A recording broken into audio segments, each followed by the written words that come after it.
This was the most that we've ever seen out of a governor in North Carolina. Now, fairly recently, the governor of North Carolina has been granted the veto power. It came into effect under Jim Hunt. So we haven't had the veto power for the governor in North Carolina forever, but this was clearly historic. This was the most bills that a governor has vetoed up to this point. I mean, combined, this was the most that a governor had vetoed.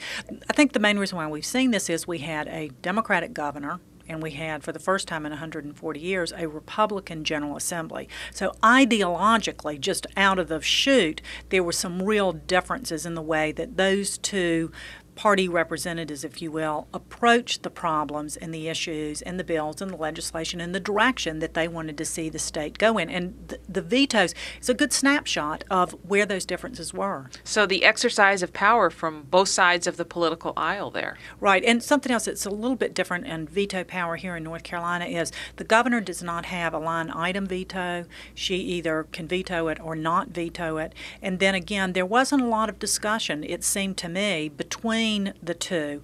Either party can dig in their heels, if you will, and just say, I'm not going to override or I'm not going to veto. Doesn't have to be a lot of discussion. And then you get into the thing again, you're looking at two different parties that don't tend to want to compromise anyway.